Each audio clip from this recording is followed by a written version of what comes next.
علمتنا إنك أنت العليم الحكيم اللهم انفعنا بما علمتنا وعلمنا ما ينفعنا وارزقنا علما ينفعنا في الدنيا والآخرة آمين. Bapak Ibu yang saya hormati, marilah kita panjatkan puji syukur kehadirat Allah. Sungguh kenikmatan berasal dari Allah, maka sungguh selayaknya dan seharusnya kita senantiasa bersyukur kepada Allah. Selanjutnya salawat dan salam marilah kita sanjungkan kepada Nabi kita Muhammad sallallahu alaihi wasallam. Beliau adalah utusan Allah, maka marilah kita senantiasa mengikuti arahan dan petunjuk beliau. Dengan mengikuti petunjuk beliau, maka kita akan selamat dunia dan akhirat, dan kita akan bahagia dunia dan akhirat. Bapak Ibu yang saya hormati, judul yang diberikan kepada saya adalah tentang warisan Gonogini. Warisan Gonogini. Jadi ini ada istilah ya di Indonesia. Ini adanya hanya di Indonesia, yaitu tentang harta Gonogini. Ya, harta Gonogini itu apa? Ya, itu akan kita bahas. Kemudian bagaimana harta itu dibagikan apabila terjadi perceraian dan juga kematian. Ya.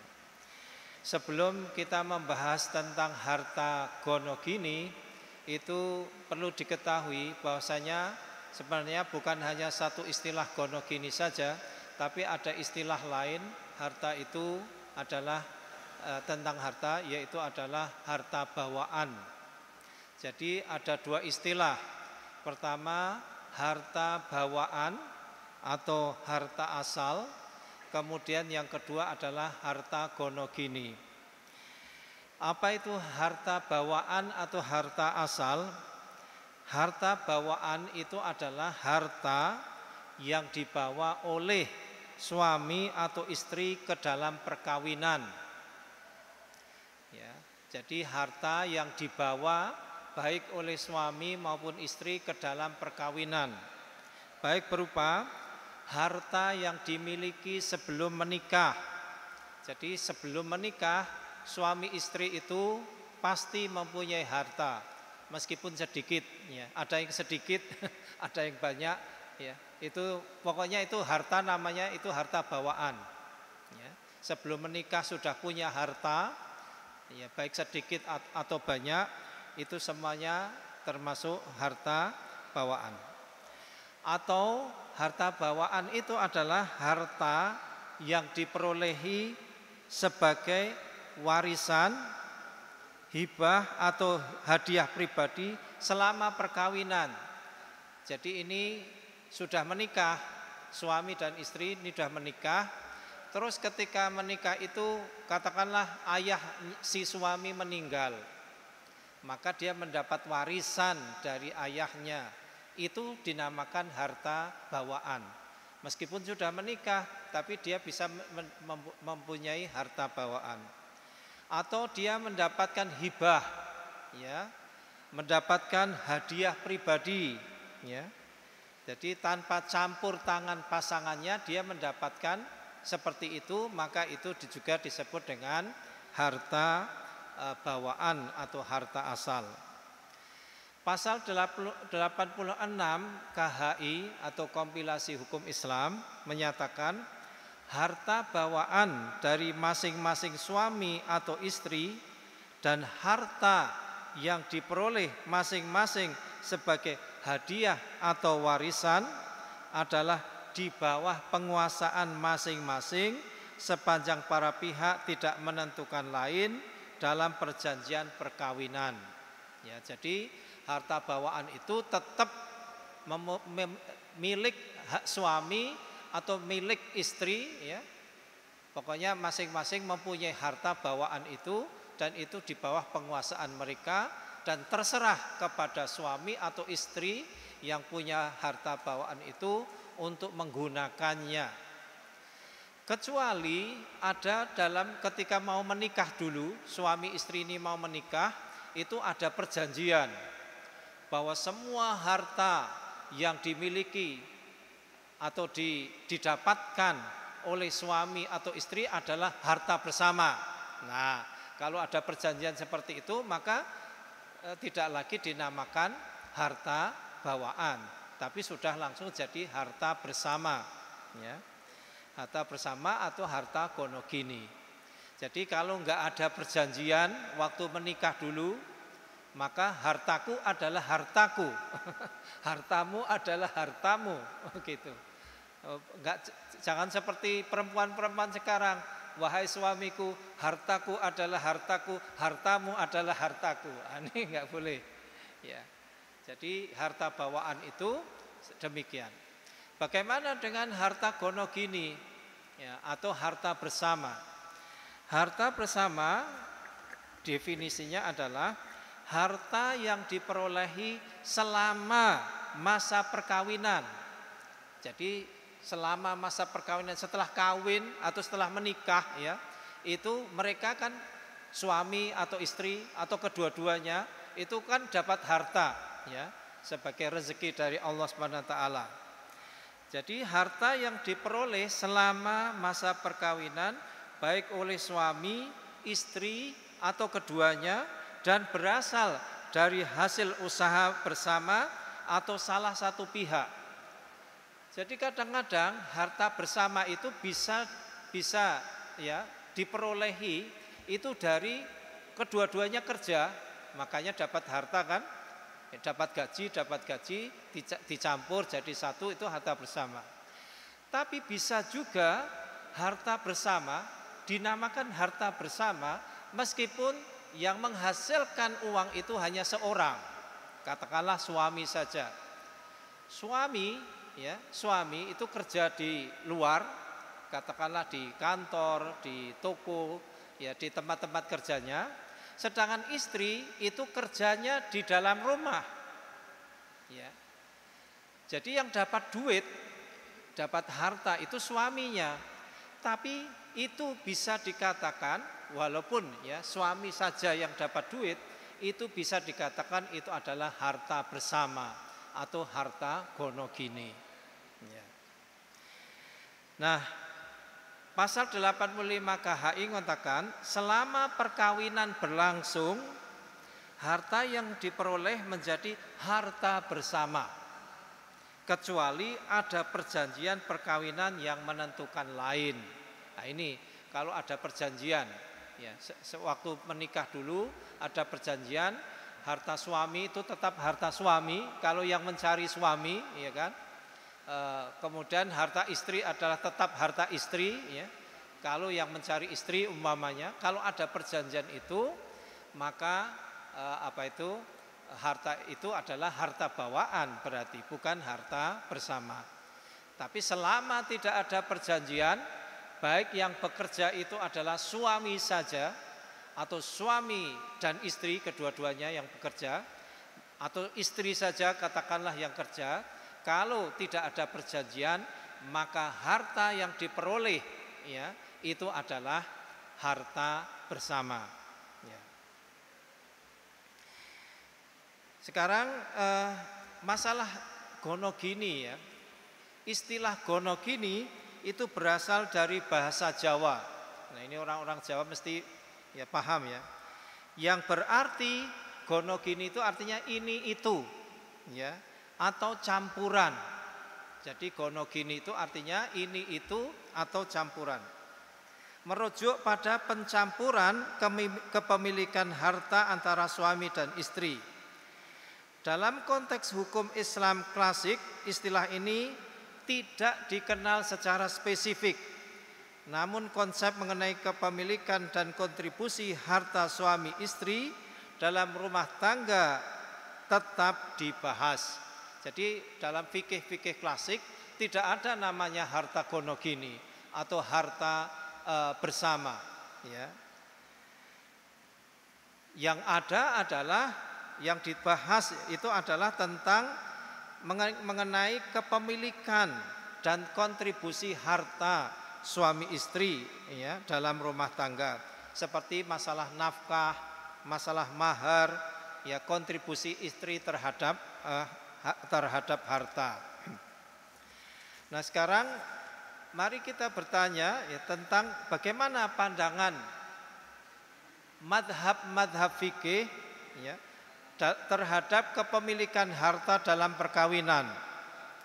Secara umum ya 4 madhab fikih yaitu Hanafi, Maliki, Syafi'i, Hambali sepakat bahwasanya kepemilikan harta suami dan istri adalah terpisah.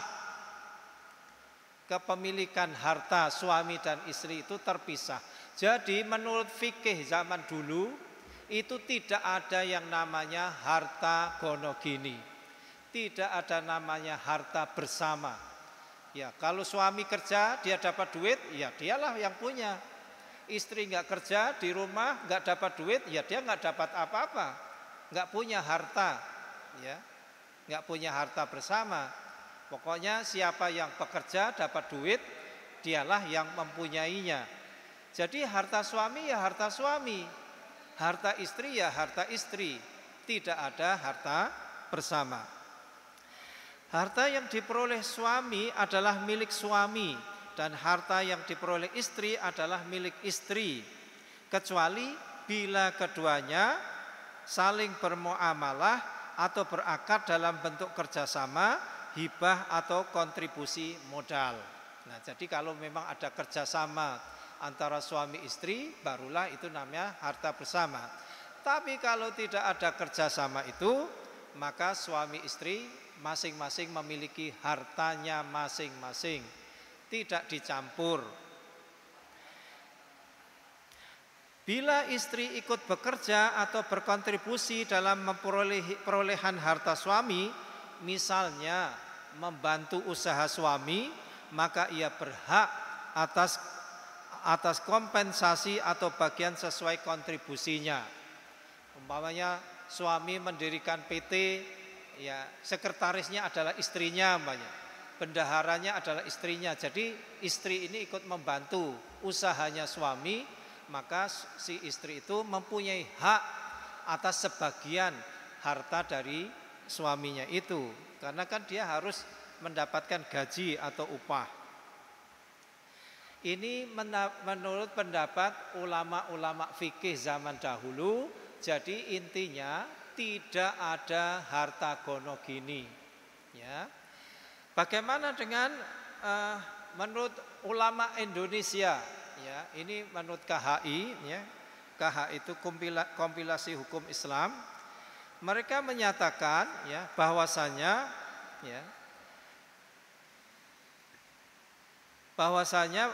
di dalam harta suami istri itu bisa merupakan harta bersama, ya. Dikenal secara eksplisit ya dalam KHI itu konsep harta bersama atau harta gonogini. Ya, dalam pasal 85 tadi dikatakan selama perkawinan harta yang diperoleh menjadi harta bersama, kecuali jika ditentukan lain dalam perjanjian perkawinan. Jadi ini bertolak belakang dengan pandangan madhab fikih zaman dahulu.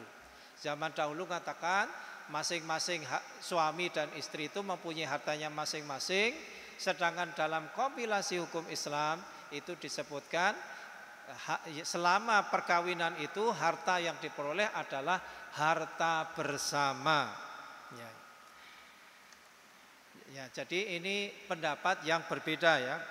Sekarang kita bertanya, apa dalil atau dasar kenapa para ulama dahulu itu menyebutkan tidak ada harta bersama, yang ada adalah harta masing-masing suami dan istri kecuali ditentukan lain.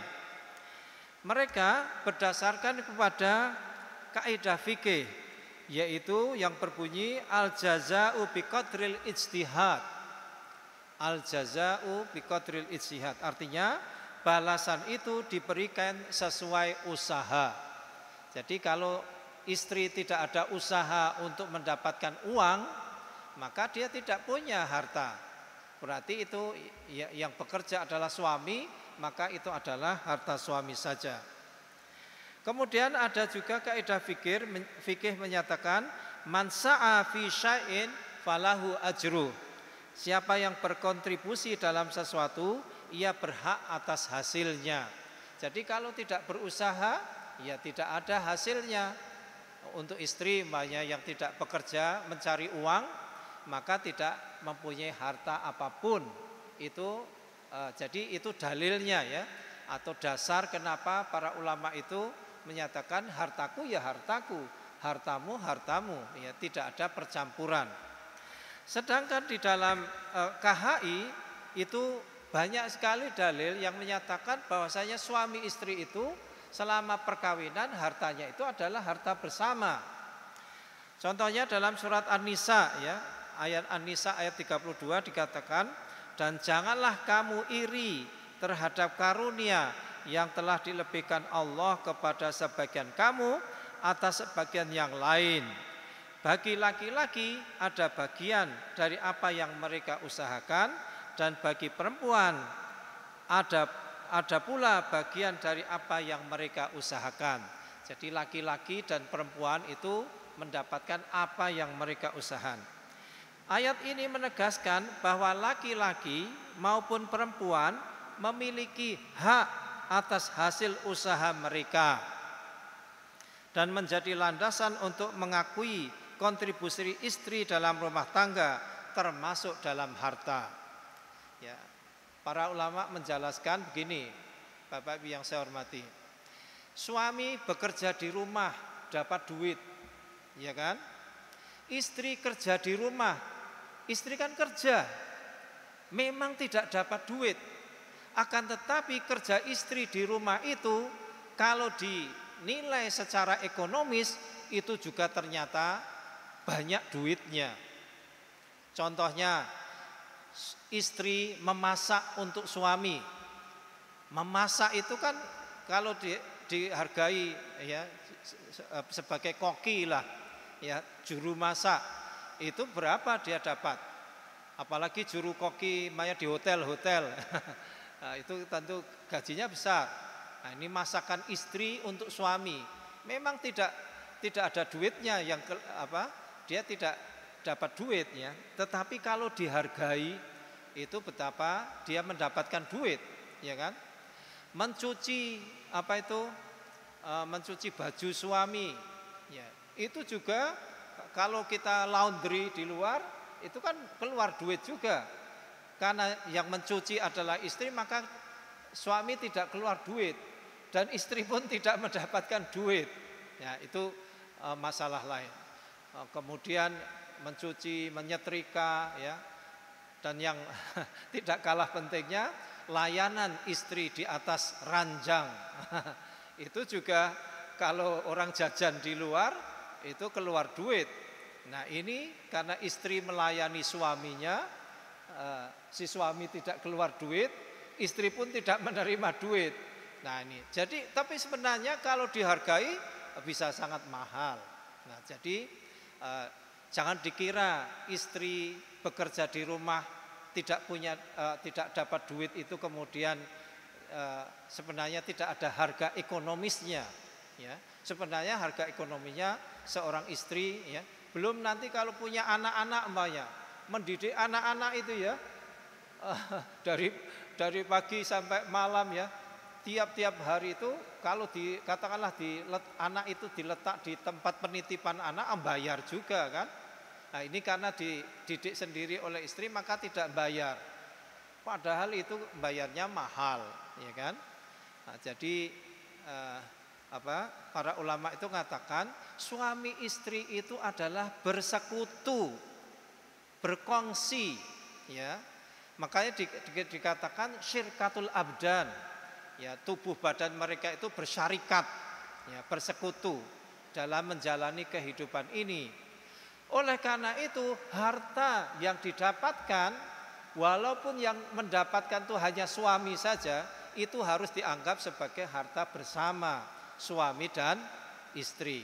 Nah itulah kenapa kompilasi hukum Islam memilih bahwasanya harta selama perkawinan itu, ya, baik diperolehi oleh suami saja, ya, Biasanya kan suami yang kerja, atau istri saja, atau kedua-duanya itu adalah harta bersama, kecuali ada kecualinya.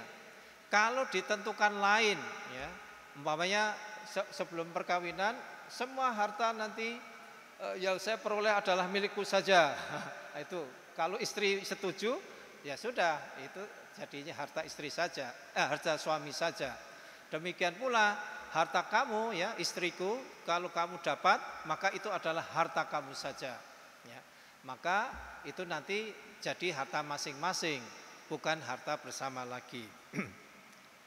Ya, jadi demikianlah apa itu masalah harta bawaan dengan harta bersama ini.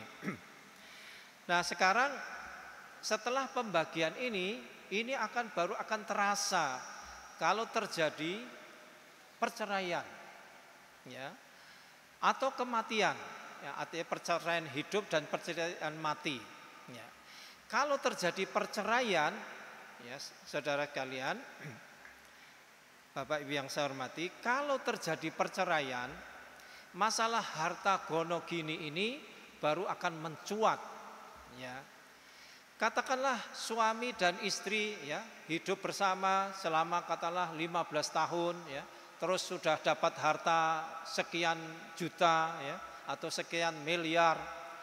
Ketika terjadi perceraian, harta bawaan yang dibawa oleh suami dan istri, ya, itu ya tetap menjadi milik suami dan istri. Ya, tidak dikasihkan kepada pasangannya karena mereka sudah bercerai kan. Ya, memang pada waktu masih menikah kelihatannya bersama-sama hartanya, tapi begitu sudah bercerai, maka harta suami yang dibawa dari sebelum menikah dulu, ya, atau dia mendapatkan warisan dari ayahnya, ya maka itu adalah harta suami. Istri mendapatkan warisan dari ayahnya atau mendapatkan hibah atau hadiah dari kawannya, maka itu tetap adalah harta istri itu sendiri. Nah, yang jadi masalah adalah harta bersama tadi yang diperolehi oleh suami istri, ya, yang bukan harta bawaan, ya, yaitu harta yang bersama. Nah, menurut fikih atau madhab fikih zaman dahulu, itu harta yang bersama itu tidak ada. Yang ada adalah harta bawaan semua. Sehingga semua harta yang diperolehi ketika sudah menikah itu, yang atas nama suami ya milik suami, yang atas nama istri ya milik istri, ya. Jadi tidak ada harta bersama. Pembagiannya nanti masalahnya adalah kalau katalah semua harta itu di atas namakan suami semua, ya itu jadi milik suami, kasihan istrinya. Atau sebaliknya, atas nama istri semua maka jadi milik istri, ya. Suami nggak dapat apa-apa, padahal katakanlah dia yang bekerja, ya, umpamanya gitu, ya. Atau juga menurut fikih ini, ya, harta bersama itu kan nggak ada. Jadi yang katakanlah semua harta yang diperolehi selama pernikahan itu diatasnamakan, kebanyakannya, bukan semua, ya, kebanyakannya adalah nama suami. Maka semua harta yang atas nama suami itu adalah milik suami. Istri yang katakanlah punya harta tapi atas nama istrinya sedikit, ya, atau jumlahnya memang sedikit, ya, maka itu jadi kelihatan di sini kan macam dolim, ya, tidak adil gitu loh, ya. Mereka bersama-sama mencari, ya. Meskipun yang mencari itu adalah suami, tapi suami mencarinya di luar, istri kemudian bekerjanya di dalam rumah. Tapi kalau begitu caranya, maka ya itu kelihatannya semacam tidak adil gitu, ya. Karena harta suami jadi harta suami, harta istri jadi harta istri. Nah, kompilasi hukum Islam, ya, ini menengahi hal tersebut, yaitu semua harta yang diperolehi selama perkawinan itu adalah harta bersama. Sehingga ketika terjadi perceraian, harta itu harus dibagi dua. Harus dibagi dua secara adil. Ya, satu bagian untuk suami, satu bagian untuk istri. Meskipun tadi saya katakan yang mencari duit di luar itu adalah suami, ya, tapi istri kan tetap bekerja, ya, berkongsi kerja di dalam rumah, ya, memasak, mencuci, ya, melayani suami, memelihara anak, ya kan? Itu semuanya pekerjaan yang luar biasa. Perempuan itu bekerjanya sebagaimana kata orang bijaksana, sebelum matahari terbit sampai mata bapak tenggelam. Perempuan itu kerjanya apa? Sebelum matahari terbit sampai mata bapak tenggelam. Ya, artinya setelah suami tidur baru dia baru bisa tidur. Nah, itu orang seperti itu yang pekerjaannya luar biasa, mosok nggak dihargai. Ya, maka dalam kompilasi hukum Islam, ya suami istri itu separuh-separuh. Bagaimana kalau meninggal dunia? Nah ini, kalau meninggal dunia atau warisan, ya, warisan, maka ini menurut fikih, ya, umpamanya suami istri, ya, salah seorangnya katalah yang meninggal suami, ya, istri masih, maka kalau dalam fikih tadi nggak ada namanya harta gonogini. Maka semua harta suami tadi itu menjadi warisan. Istri mendapatkan 1/4 atau 1/8 dari harta suaminya itu, semuanya harta suami itu, ya, dia mendapatkan 1/4 atau 1/8. 1/4 itu apabila suaminya itu tidak mempunyai anak, ya. Apabila mereka atau suaminya tidak mempunyai anak. Kalau suaminya mempunyai anak, maka si istri ini hanya dapat 1/8 dari warisan suaminya itu. Sebaliknya kalau istri yang meninggal, ya, ini menurut fikih, ya, fikih klasik, ya, itu para ulama dahulu mengatakan kalau istri meninggal maka seluruh harta istri, karena nggak ada harta bersama kan, maka seluruh harta istri itu menjadi warisan. Siapa ahli warisnya? Yaitu suaminya dan anak-anaknya, banyak punya anak-anak, ya. Kalau suaminya itu dia bisa mendapatkan separuh dari harta istrinya atau 1/4 dari harta istrinya itu. Kapan dapat separuh? Dapat separuh kalau istrinya itu tidak punya anak.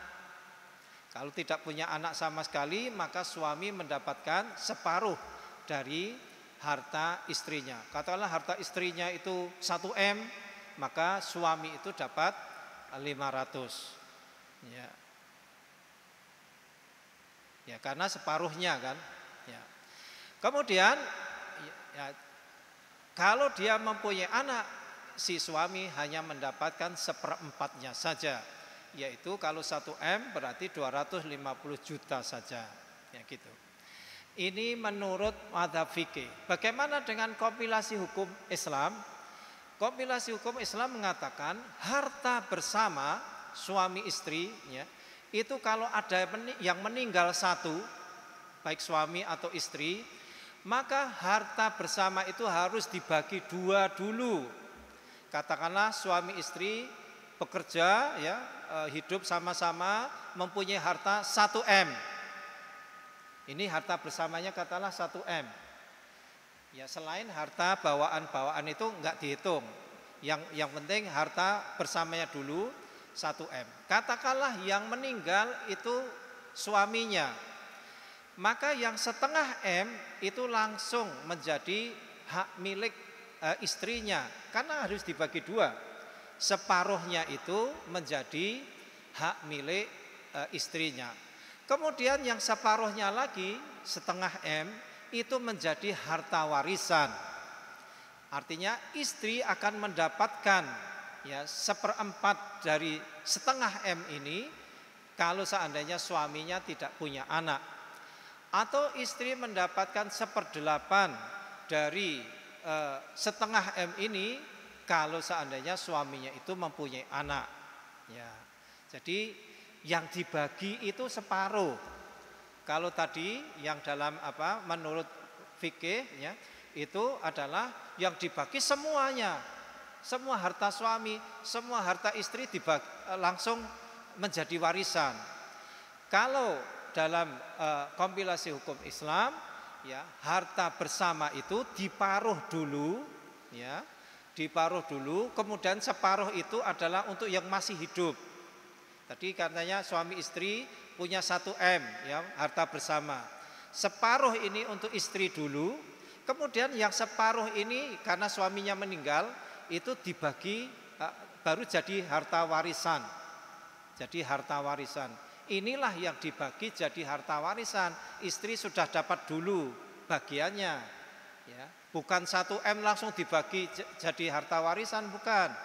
Dibagi dulu 2 ya, menjadi separuhnya menjadi harta istri, yang 500 juta atau setengah M ini jadi harta warisan. Istri akan mendapatkan 1/4 dari setengah M ini kalau seandainya suami itu tidak mempunyai anak. Kalau mempunyai anak ya, suaminya yang meninggal ini punya anak, maka istri hanya dapat 1/8 dari setengah M. Demikian pula dengan suami. Kalau suami ya, istrinya meninggal ya, suaminya masih hidup ya, mereka punya harta bersama 1 M, maka suami itu mendapatkan dulu ya setengah M-nya itu. Didapatkan dulu. Itu memang hak dia. Barulah yang setengah M ini menjadi harta warisan. Ya, yang harta warisan itu yang setengah ya. Karena apa? Suami kan yang mencari, dia punya hak. Nah, setengah M ini jadi warisan, maka suami mendapatkan setengah atau 1/4 dari yang setengah M tadi. Ya, itu jadi hak suami itu adalah setengah atau 1/4. Setengah apabila istrinya itu tidak punya anak. Kalau istrinya punya anak, baik dengan dirinya maupun dengan orang lain ya, dulu pernah pernah menikah gitu, punya anak ya, jadi janda gitu loh. Janda yang dikawini oleh laki-laki ini, maka suaminya itu hanya mendapatkan 1/4-nya saja. Nah, dalam ya, saya kira sudah jelas ya. Jadi sekarang dalam tanya jawab agama yang dianut oleh Majelis Tarjih dan Tajdid Pimpinan Pusat Muhammadiyah, dalam buku tanya jawab agama jilid 4 halaman 261 itu menganut apa yang tertera di dalam KHI. Jadi tidak menganut madhab fikih yang mengatakan tidak ada harta gonogini. Tetapi Majelis Tarjih dan Tajdid dalam buku ini jelas sekali menganutnya, artinya mengikuti bahwasanya sebagaimana dikatakan oleh kompilasi hukum Islam itu bahwasanya ada namanya harta gonogini yang harus dibagikan ya, itu adalah yang harta gonogini. Artinya kalau harta gonogini ini mau ada katakanlah kematian, maka harus dibagi 2 dulu ya, dibagi 2 ya. Kemudian baru yang separuhnya itu ya adalah harta warisan. Jadi bukan satu harta gonogini ini dibagi langsung ke ahli waris, bukan, tetapi dibagi 2 dulu. Nah, ini banyak sekali kalau kita lihat di dalam keterangan-keterangan fikih lama itu tidak ada pembagian 2 itu ya, sebelum dibagikan ke ahli waris itu enggak ada. Langsung dibagi ke ahli waris ya. Kalau ada kematian langsung dibagi. Padahal kalau namanya harta gonogini harus dibagi 2 dulu. Nah, begitu. Jadi saya kira sudah jelas sekali bahwasanya Majelis Tarjih dan Tajdid Pimpinan Pusat Muhammadiyah itu mengikuti apa yang ada pada kompilasi hukum Islam dalam masalah warisan gonogini sebagaimana dinyatakan di dalam buku tanya jawab agama jilid 4 halaman 261 itu jelas sekali seperti itu. Ya, pada halaman tersebut 261 itu hanya sebagai contoh bahwasanya pembagian harta gonogini itu demikian. Demikian yang dapat saya sampaikan, semoga ada manfaatnya. Aqulu qauli hadza wa astaghfirullahal azim li wa lakum. Wassalamualaikum warahmatullahi wabarakatuh.